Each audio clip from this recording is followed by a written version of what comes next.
नमस्ते बच्चों, जय हिंद, वंदे मातरम। मैं धनपाल देखिया और आपका एक बार फिर से स्वागत है मैजिक मैथ्स के छोटे सेशन में, जिसका नाम है 4D सीरीज। 4D यानी कि डेली डोज बाय धनपाल देखिया। और ये एक ऐसी सीरीज है जिसमें इंपॉर्टेंट क्वेश्चन का डोज आपके लिए डेली लेके आता हूँ दोपहर 12 बजे मैजिक मैथ्स ट्रिक्स के यूट्यूब चैनल पर। और इसमें मैथ्स के दोनों पार्ट से यानी कि एडवांस मैथ्स और अरिथमेटिक दोनों पार्ट से मैं टॉपिक क्वेश्चन लेके आता हूँ। डेली अलग अलग टॉपिक से क्वेश्चन लेके आता हूँ। और ये जो क्वेश्चन मैं लेके आता हूँ ये PYQ है, यानी प्रीवियस ईयर क्वेश्चंस हैं। ठीक है, ये पहले के जो एग्जाम्स हुए हैं उसमें आए हुए हैं क्वेश्चन है।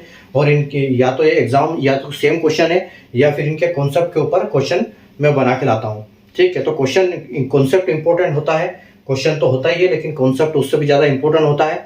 तो कॉन्सेप्ट आपको पता होना चाहिए कि कैसे करते हैं, कैसे सॉल्व करते हैं, क्या ट्रिक लगाते हैं। ठीक है, तो मैं आपको डेली अलग अलग टॉपिक बताता हूँ, अलग अलग उनकी 5 से 6 मिनट के सेशन में लॉजिक, ट्रिक और कॉन्सेप्ट के साथ वो इंस्टेंट सॉल्यूशन देके जाता हूँ एक इम्पोर्टेंट क्वेश्चन का। तो चैनल पे बने रहिए, चैनल को सब्सक्राइब कर लीजिए और जो बेल आइकन है उसको ऑल पे प्रेस कर लीजिए ताकि हर इंपॉर्टेंट वीडियो, हर इंपॉर्टेंट क्वेश्चन की नोटिफिकेशन आपको सबसे पहले मिले और आप डेली एक क्वेश्चन के कॉन्सेप्ट, ट्रिक सीखें ताकि एग्जाम में आप अच्छा परफॉर्म कर पाएँ। ठीक है, तो आज का हम क्वेश्चन देखते हैं। आज का क्वेश्चन है जो कंपाउंड इंटरेस्ट के टॉपिक से लेके आया हूं मैं। ठीक है, यानी कि चक्रवृद्धि ब्याज। ठीक है, चक्रवृद्धि ब्याज एक ऐसा इंपॉर्टेंट टॉपिक है जिसका क्वेश्चन हर एग्जाम पे आता ही आता है। ठीक है, वो चाहे किसी भी एग्जाम हो, SSC हो, बैंकिंग हो, रेलवे हो, चाहे कुछ भी हो। ठीक है, या किसी स्टेट लेवल की एग्जाम हो, तो इनके क्वेश्चन आते ही आते हैं। देखो क्वेश्चन क्या बोल रहा है कि find the compounded interest on ₹10,000 for 3 years at the rate of 10% per annum. ठीक है, 10 वर्ष प्रतिवर्ष की दर से 10% प्रतिवर्ष की दर से 3 वर्षों के लिए 10,000 रुपए पर चक्रवृद्धि ब्याज ज्ञात कीजिए। देखो यहाँ पर सिर्फ ब्याज बोला है हमको कि सिर्फ ब्याज ज्ञात करना है हमको। ठीक है, तो देखो ब्याज ज्ञात करने का तरीका, सबसे पहले देखो कि परसेंटेज क्या दिया हुआ है हमको। ठीक है, अगर देखो यहाँ पर हमको दिया है कि 10%। ठीक है, 10% दिया हुआ है। ये मैं ट्रिक बता रहा हूँ, सीधा आपको लॉन्ग मेथड से करने की जरूरत नहीं है। यहाँ पर एग्जाम में हमको शॉर्ट मेथड से मतलब है। तो 10% का मतलब होता है कि 1/10। ठीक है, यानी कि एक साल 10 रहेगा, दूसरे साल 1 उसमें बढ़ जाएगा। ठीक है, तो ये आपका प्रिंसिपल है और ये अमाउंट है।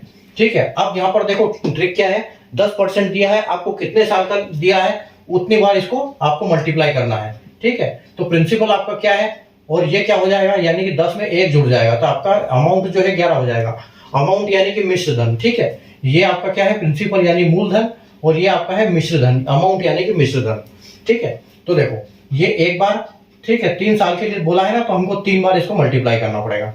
ठीक है, तो इसको 3 बार मल्टीप्लाई करो, तो 3 बार मल्टीप्लाई करने पे यानी कि 10 का क्यूब आ जाएगा, तो ये क्या हो गया 1000। ठीक है, और यहाँ पर क्या आ जाएगा 1331। ठीक है, ये 11 का क्यूब 1331। अब आप क्या करो, आपसे देखो यहाँ पर जो ये वाला अमाउंट आया है, ये जो आया है ये क्या है, आपका मिश्र धन है। ठीक है, इसको आप बोल सकते हैं कि अमाउंट। ठीक है, यानी कि मिश्र धन। ठीक है, और जब अगर आप इनका डिफरेंस ले लेते हो, ठीक है, कि 1000 और 1331 यानी कि 331, तो ये जो है आपका क्या है, ब्याज है ये। ठीक है, ये है आपका इंटरेस्ट यानी कि ब्याज, इसको आप ब्याज बोल सकते हो। जब आप ये ट्रिक लगाओगे तो ये मिश्र धन आ जाएगा, ये ब्याज आएगा। अब आप करना क्या है, देखो टोटल अमाउंट कितना है आपका, टोटल अमाउंट है आपका 10,000। ठीक है, आपका 10,000 अमाउंट है। ठीक है, 10,000 को आपने कितने से डिवाइड करना है, इससे जो आपका बेसिक है। ठीक है, क्योंकि यहाँ पर आपका 1000 है।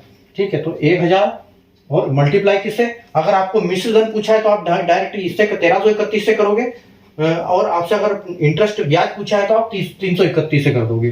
तो यहाँ अपने को ब्याज पूछा है, अपन इससे कर देंगे। तो 3 0 से 3 0 गया, और 331 में अगर 10 का मल्टीप्लाई करोगे तो आपका आंसर आएगा 3310।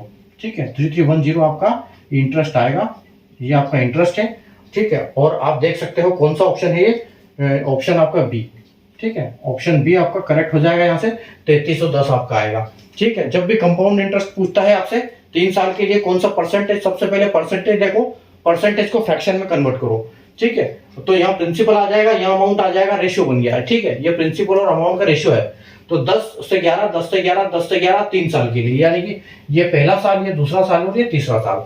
ठीक है, जैसे जैसे साल अगर बढ़ते रहेंगे तो इतने हम इनको नीचे उतारते रहेंगे, ठीक है। अगर 2 साल के लिए बोला तो इनका स्क्वायर कर दो, 3 साल के लिए बोला तो क्यूब कर दो, और ज्यादा के लिए बोला तो इनका ऐसे ही लिख के मल्टीप्लाई कर दो। 1331, डिफरेंस आया 331। हमको ब्याज से मतलब है तो हम डिफरेंस लेंगे, अगर मिश्रधन का पूछा होता तो हम यहाँ मल्टीप्लाई करते।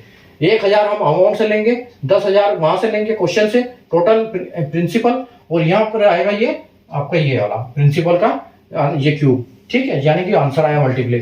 तो दोनों का इंटू मल्टीप्लाई करेंगे किससे, 1331 यानी कि डिफरेंस है। 3 0 से 3 0 जाएगा, आपका 10 बचेगा। 331 से 10 को मल्टीप्लाई करोगे तो आपको 3310 मिलेगा, यानी कि बी आंसर, ऑप्शन बी, ठीक है। तो उम्मीद है आपको कॉन्सेप्ट समझ में आ गया होगा। तो सेशन को लाइक कर दीजिए, शेयर कर दीजिए और चैनल को सब्सक्राइब कर दीजिए, ताकि ऐसे इंपॉर्टेंट वीडियो की नोटिफिकेशन आपको मिलते रहे और आप सीखते रहें। Thank you.